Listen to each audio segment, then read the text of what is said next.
Global Affairs has confirmed that 2 Canadians were killed in Israeli airstrikes in Lebanon. Hundreds of people have died there, including more than 50 people just today. And in another sign of the escalating conflict, Hezbollah launched a rocket that reached Tel Aviv before it was shot down by Israel. This is reportedly the first time the militant group has fired a rocket so deep into Israeli territory. And just moments ago, the Minister of International Development was asked about Canadians who are in Lebanon right now. He reiterated the government's stance to get out as quickly as possible.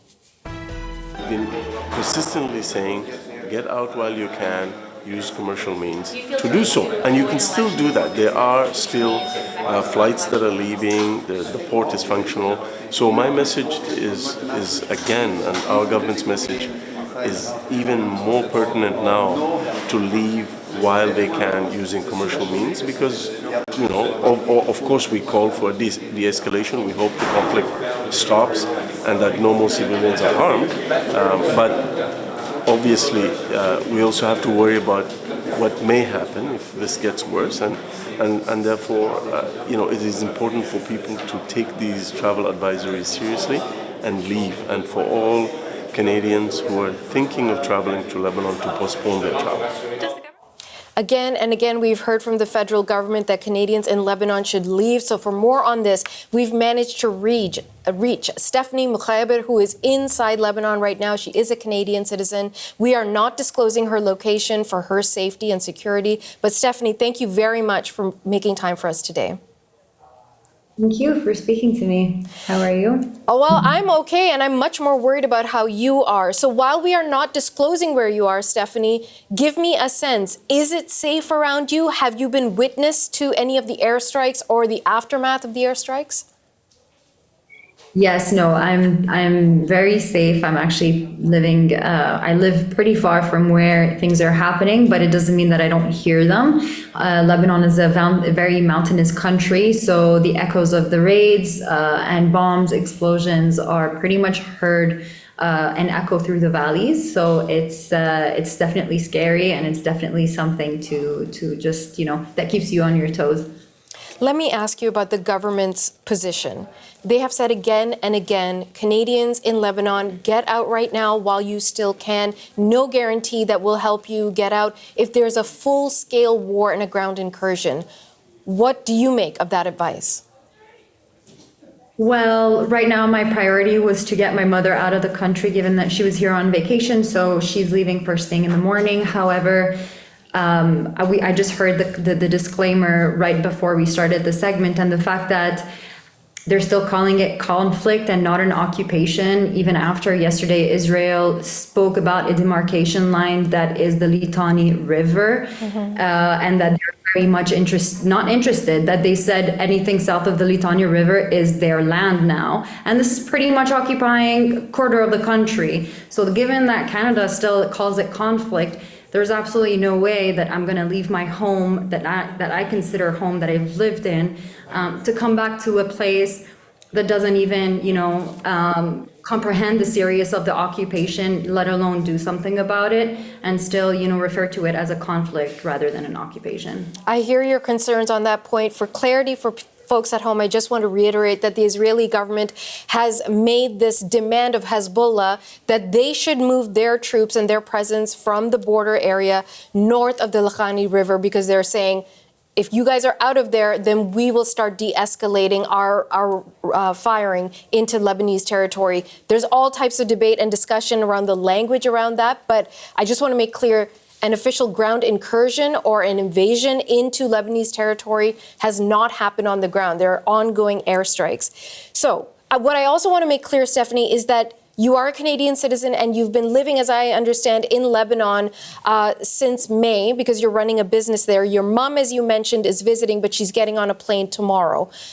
What if that flight gets canceled and she's not able to get out? Like, I just want to get a sense of your concern on that.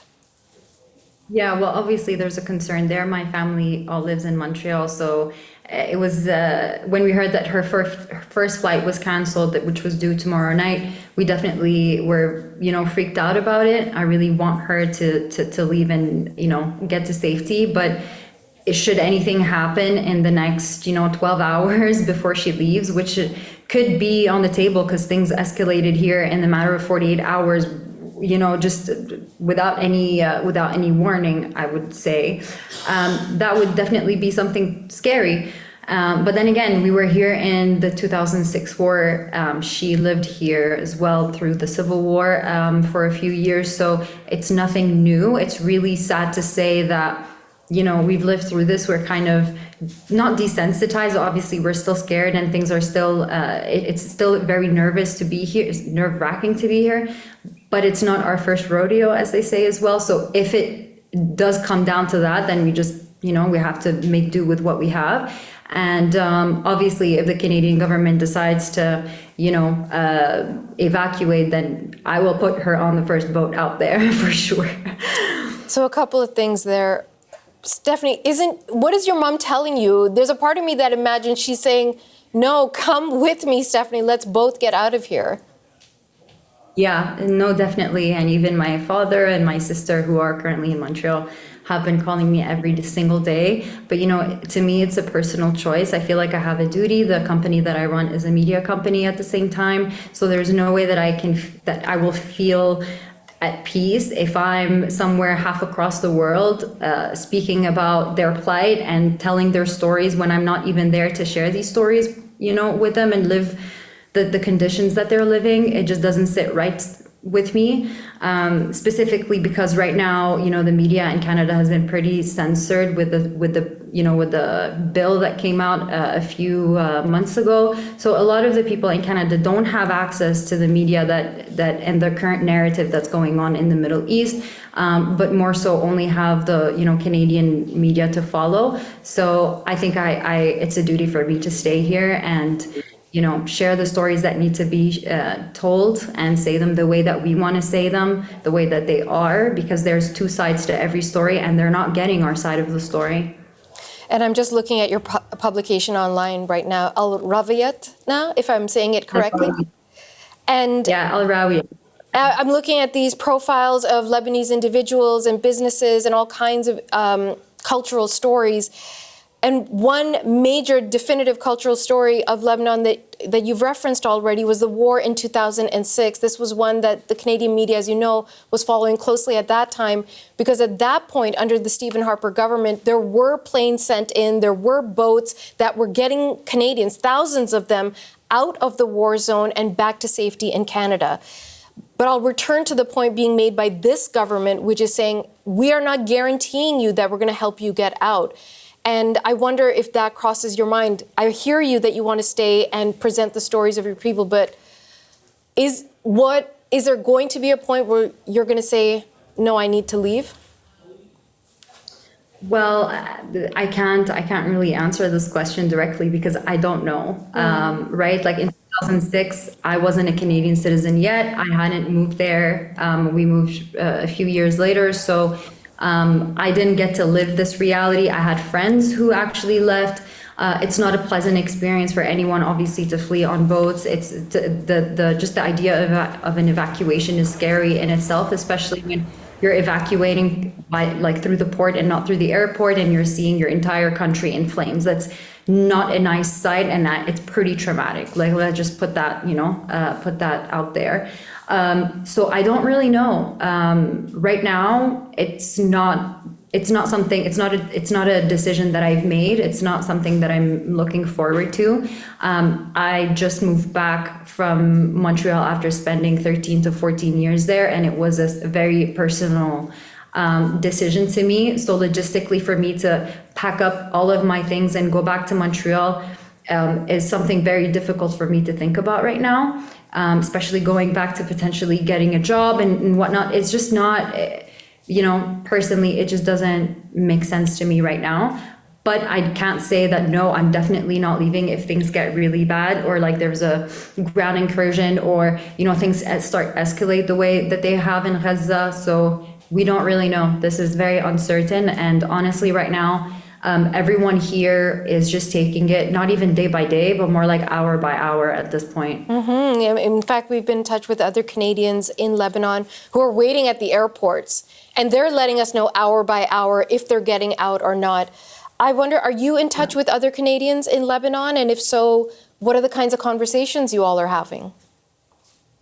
It's very interesting because the Canadians that I know here, so a lot of the Canadians that I know here actually have moved back.